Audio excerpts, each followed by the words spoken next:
ஆன்மீக அன்பர்கள் அனைவருக்கும் வணக்கம். உங்களை எல்லாம் இந்த ஆன்மீக சேனல் மூலியமாக சந்திக்கிறதுல நாங்கள் ரொம்ப சந்தோஷப்படுறோம். நாங்கள் போகிற வீடியோலாம் உங்களுக்கு பிடிச்சிருந்தா நீங்கள் லைக் பண்ணுங்கள், ஷேர் பண்ணுங்கள், குளத்தூர் பாபா டெம்பிள் சேனல் கிடைங்க சப்ஸ்கிரைப் பண்ணுங்கள். இன்னைக்கு திருப்பாவை பாடல் 17 பாடி அதற்கான விளக்கங்களை சொல்ல வந்திருக்கேன். வாங்க இப்போ நம்ம வீடியோக்குள்ளே வரலாம். திருப்பாவை பாடல் 17. அம்பரமே தண்ணீரே சோரே அறம் செய்யும் எம்பெருமான் நந்தகோபாலா எழுந்திராய். கொம்பனார்க்கெல்லாம் கொழுந்தே குளவிளக்கே எம்பெருமாட்டி யசோதா அறிவுராய். அம்பர முடற்றோங்கி உலகளந்த உம்பர் கோமானே உறங்காது எழுந்திராய். செம்பொற்கள்ளடி செல்வா பலதேவா உம்பியும் நீயும் உறங்கேலோ ரெம்பாவாய். இது பாடல். இப்போ இந்த பாடலுக்கான விளக்கம். இந்த பாடலில் இந்த அம்மா போகிற புகுந்த வீட்டில் யார் யார் இருக்காங்களோ அவங்களையெல்லாம் இந்த அம்மா அடைமொழி கொடுத்து எழுப்புவதாக இந்த பாடல் இது. அந்த வீட்டில் யார் யார் இருக்காங்க? பலராமன் இருக்கார், கண்ணனுடைய அண்ணன் பலராமன் இருக்கார். அதுக்கு அடுத்தது தாய் யசோதா, தந்தை நந்தகோபர், தன் கணவராகிய கண்ணன், இவங்க எல்லாரும் அந்த வீட்டில் இருக்காங்க. இப்போ இவங்களையெல்லாம் அந்த அம்மா அடைமொழி கொடுத்து எப்படி எழுப்புதுன்னு பார்க்கலாம். முதல்ல தலைவரை எழுப்புது. அந்த வீட்டு தலைவர் யாருன்னு கேட்டால் நந்தகோபர். அம்பரமே தண்ணீரே சோரே அறம் செய்யும் எம்பெருமான் நந்தகோபாலா எழுந்திராய் அப்படின்னு சொல்லும்போது ஒரு மனிதருக்கு என்ன தேவை, அடிப்படை தேவை அப்படின்னா சாப்பாடும் துணிமணியும் தான். அப்போ ஆடை, தண்ணீர், சோறு இவையெல்லாம் ஒருவருக்கு கொடுத்து அவர்களெல்லாம் போதும் போதும் என்று சொல்லும் அளவுக்கு வாரி வாரி அவர்களுக்கு தருகின்ற, அள்ளி தருகின்ற வள்ளலாகிய நந்தகோபரே எழுந்திராய் என்று சொல்றாங்க. ஏன்னா அவர் எந்த எதிர்பார்ப்பும் அவங்க கிட்ட இருந்து எதிர்பார்க்கல. நம்ம ஒன்று கொடுத்தா அவங்க ஒன்று தருவாங்கன்னு எதிர்பார்க்கல. எதிர்பாராமல் செய்கின்ற உதவி அது. அதுக்கு அடுத்ததான் அந்த தலைவியை சொல்றாங்க.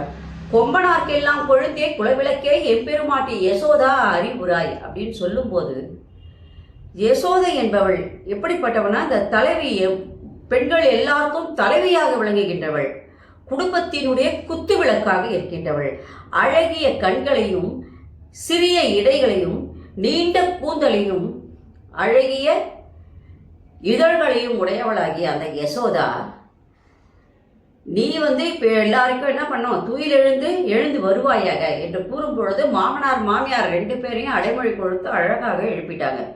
அதுக்கு அடுத்தது தன்னுடைய கணவராகிய கண்ணனை எழுப்பும் பொழுது அம்பர முடற்று தோங்கி உலகளந்த உம்பர் கோமானே உறங்காது எழுந்திராய்.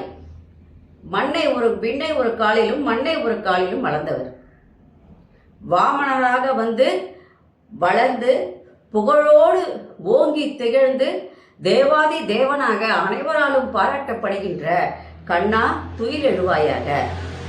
அதுக்கு அடுத்தது அவருடைய அண்ணனை எழுப்புறாங்க. செம்பொற்கழடி செல்வா பலதேவா என்று சொல்லும்போது வீரக்கழல்கள் அணிந்தவர் அந்த பலராமன். அப்படிப்பட்ட பலராமனே, நீங்களும் உங்கள் தம்பியாகிய கண்ணபிரானும் இப்பொழுதே உங்களுடைய தூக்கத்தை விட்டு நீங்கள் எழுந்து வாருங்கள் என்று கூறுவதாக, அவர்களையெல்லாம் எழுப்புவதாக இப்பாடல் அமைந்திருக்கின்றது.